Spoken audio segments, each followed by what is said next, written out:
got past them. Whew. Man, oh man.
Finish this.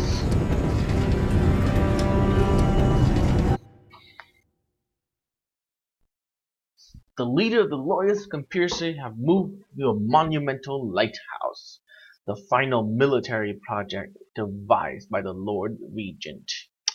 They're holding Emily as they struggle to tighten their hold over the city. It's time to confront them, decide their fates, and determine the future of Dunwall.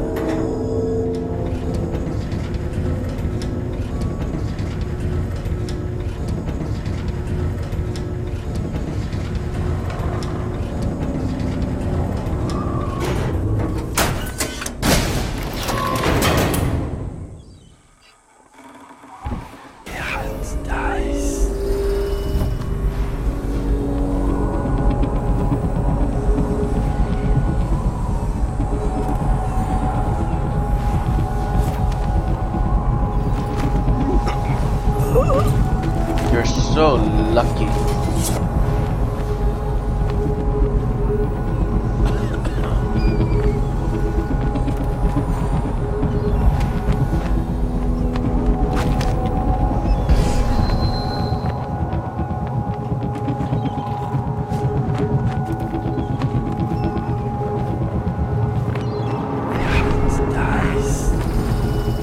Bullshit. Look sharp. We've got a problem.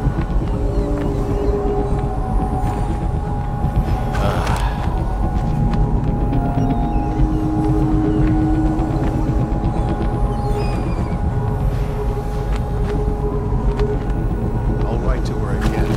She has to see reason.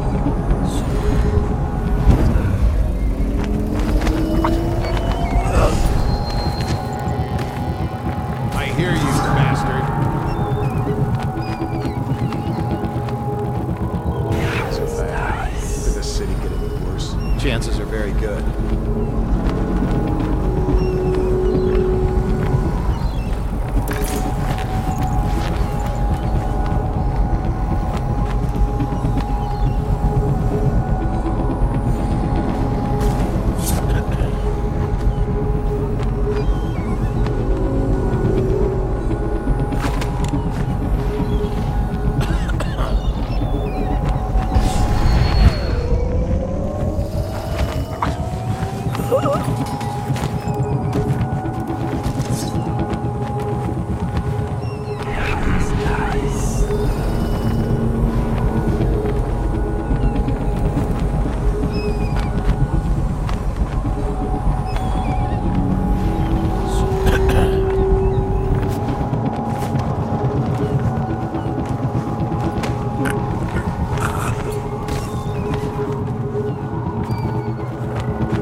Samuel, the useless old, hungry for purpose, couldn't be with us tonight. This is all Martin's fault. We hadn't helped Corvo get out of prison. Corvo hadn't been so damn good at his job. We hadn't gotten greedy. Eliminate. Didn't say kill, just eliminate. Always too sure that.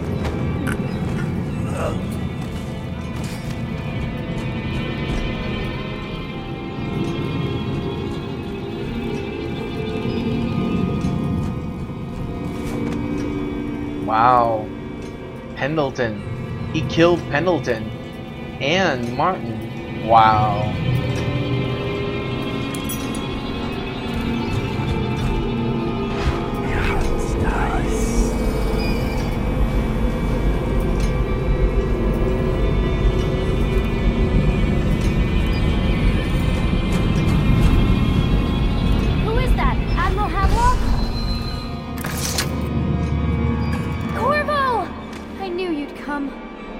Is it going to be okay now?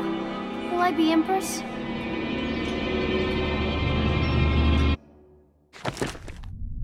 Mission.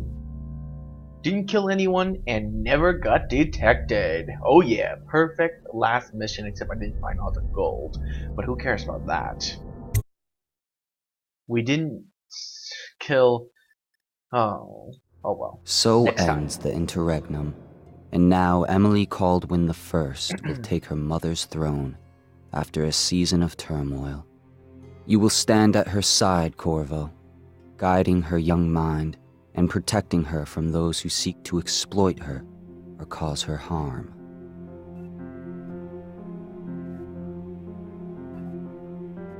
You watched and listened when other men would have shouted in rage. You held back instead of striking. So it is, with the passing of the plague and Emily's ascension, comes a golden age, brought about by your hand. This is the good ending, I'm guessing.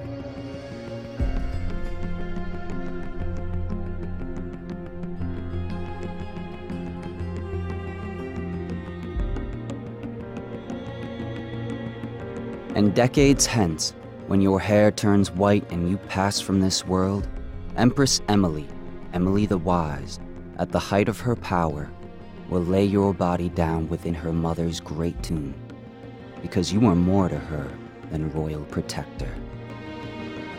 Farewell, Corvo. Oh god, this music has words. That's not good. Oh, what a game. Let me tell you. This game was just awesome. I really think they did a great job with Dishonored. But if you ask my opinion, is it Game of the Year? I would have to say to you, I don't know, because I haven't played this game for what it truly is yet. And that is, I need to play this again, but this time, just kill everything. And I will think of so many ingenious ways to kill people. It's gonna be absolutely epic. So I'm just gonna be anticipating that playthrough, but right now, I'm gonna talk about the basics of this game. The story of this game is really mediocre. I mean, it's just pathetic. Okay, the story of this game is pathetic. Let's just face it, it is bad. You got framed for killing an emperor or empress, and now you exonerate yourself, finding out like that your allies betrayed you, and now you go and kill the people who you worked with. That has been done over and over and over again, and now it's just so obvious. Okay, the story of this game, bad. However, the universe, okay, the world of this, time is very unique. I really did like the entire aspect of the world, to where everything depended on whaling and how you use the whales, like use their oil to power up machines and all that, which gives electricity to a time where electricity should, shouldn't exist. So I think that's a really good and interesting world that this game has. However, I don't think there is going to be a Dishonored 2, because in this ending they cured the plague. What, you know, this world revolves around that plague. So if they cured it, what's the next one's gonna be? You know, the aesthetic of this game revolving around this enormous plague that is affecting this entire world is gone. So I highly doubt that Dishonored 2 will actually exist. Now, I'm hoping that I'm wrong and somehow they turn this into a, you know, another sequel, because I would love to see this game have a sequel. What I would like to see improved is that the stealth combat needs to be improved a lot. Okay, let me tell you, the stealth combat in this game is very tedious and boring. I mean, by that last chapter, by the last 2 chapters there, I got so bored of just strangling people. I mean, it was fun for the first, I don't know, 8 hours, but starting after that, it was just, you know, just strangle people and strangle people and strangle people. It's just not that fun. Another thing is that I wish they would give you the charm so that you strangle people faster.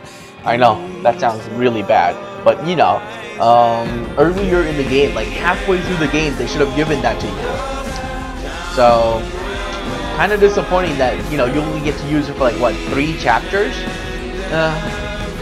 Same thing with the silent boots. Wish they give you that earlier in the game too. Like, I don't know, the 4th chapter in, they should have given you the first upgrade to the boots, but they waited until like, I don't know, halfway through to give you the actual upgrades, so you don't get to use it as much.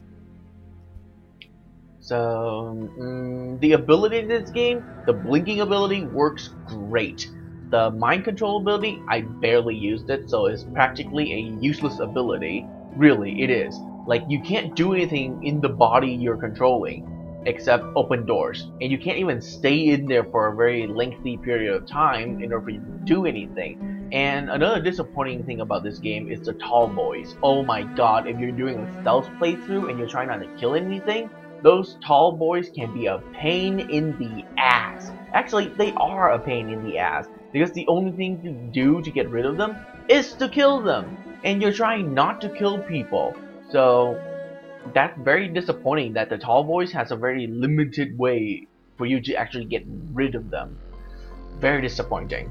I wish there was, you know, a shock arrow or something that would, disable the tall boys, and you know, just if you get one good shot off, they are down, because they do have armor and they constantly move. So getting a shot off is pretty difficult.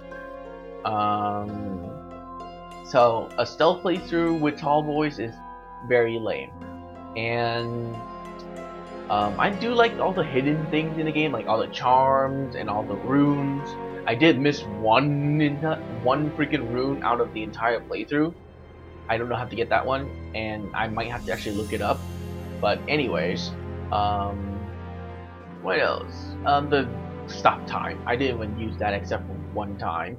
I think the stop time and the mind control is not very versatile, in my opinion. You know, it could be better. Actually, it should have been better. Stop time, it's interesting and all, but you don't use it that much in a stealth playthrough, and I highly doubt you would even use it in a high chaos playthrough. Now, if you're gonna go straight forward and jump in and, you know, slaughter everyone face to face, that would be really useful, since you die so quickly in the game, which is good.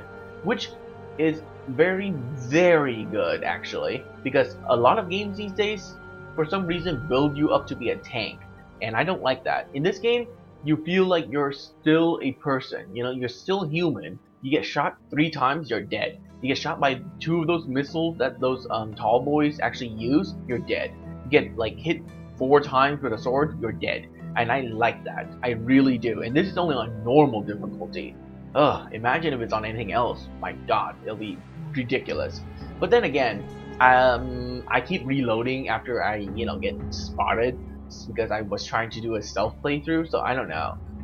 If you're playing stealth, I think you would be able to play it on the highest difficulty. I would assume that you should be able to, because enemies should still fall to one strangle or one assassination, you know. So what else? The art style of this game is really cool. I did like it. It's like a, what is it? A chalk style.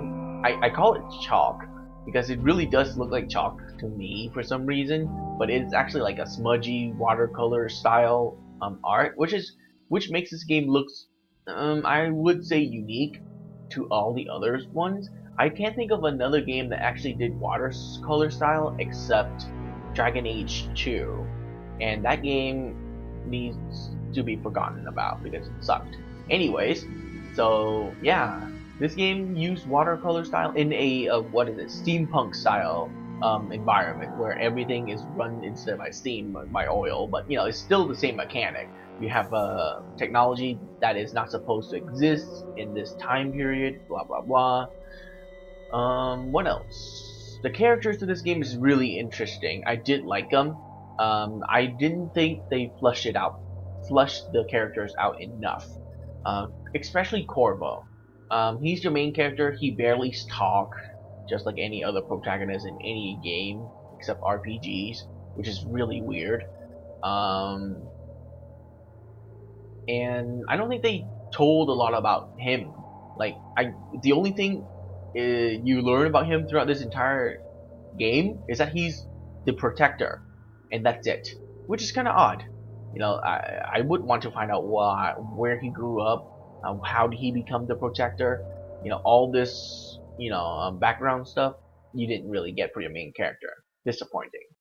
Even for the side characters, you really didn't get anything except the basics. So the character development not very good in this game. Is it done? Is there anything after the credits? No, surprisingly.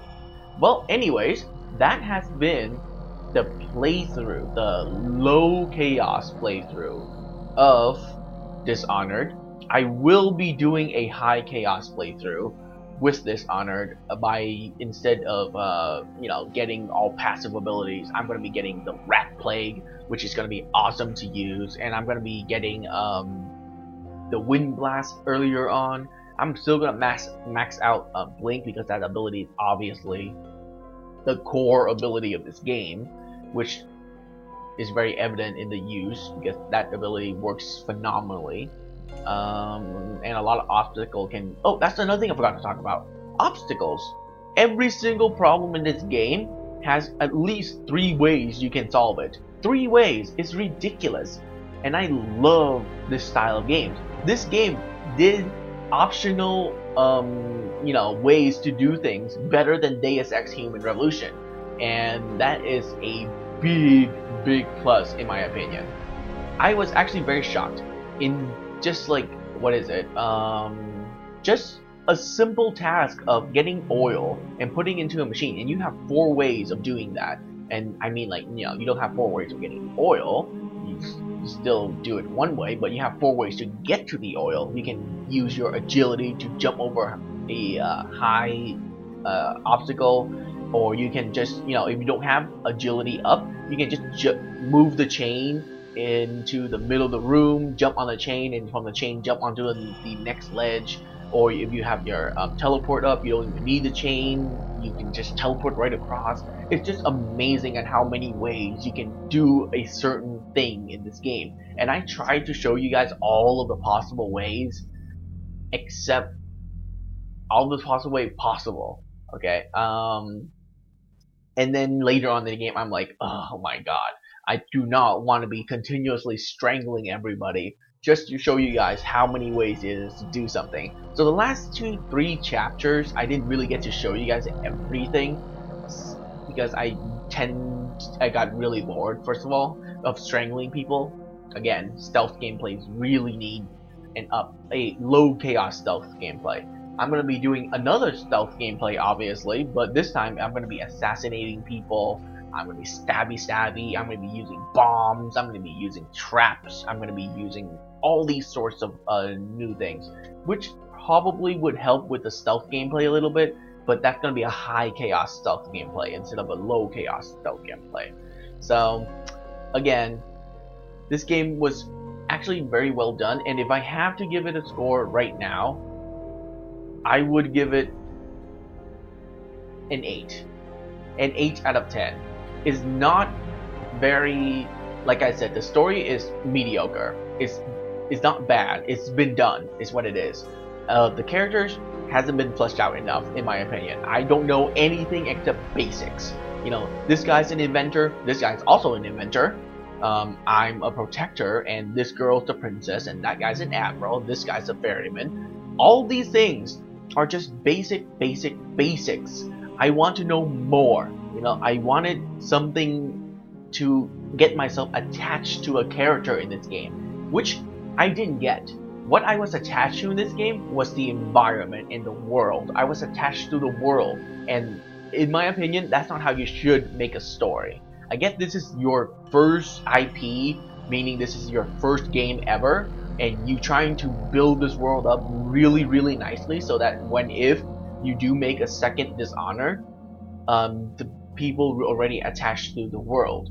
And I guess that is a safe way to go, but I don't like it. You know, I think they should have gone a little bit above and get you to be attached to Emily, for example. I wasn't attached to her. She was an annoying little brat. I didn't feel anything for her. You don't even know anything about her. Like, you don't know what she likes except she likes you, and you don't know what her hobbies are except drawing. That's not that much, you know. You don't feel attached to any characters in this game. So in the next Dishonored, if they're making it, I highly doubt they're going to use any of the characters in this game. So yeah, and the stealth gameplay, again, it's the slow chaos stealth gameplay, the non-killing style of stealth needs to be have a huge improvement, because all you do is strangle people and poison darts. That's not a lot of variety. So yeah, that's why it gets an 8 out of 10 from me, and the score may change after my second playthrough, so I'm hoping that you guys will have enough patience to actually watch my second playthrough whenever that will come out. So yeah, thank you for watching Dishonored. I hope that I've shown you guys a lot of this game. I did try to get everything, which I did manage to, except for one rune. So it was a very long playthrough. I did take my time with it, and I think that this game is a good start to the series, and I'm hoping to see more. That is it, and my name has been Bill, and I will see you next time in another video. Thank you for watching.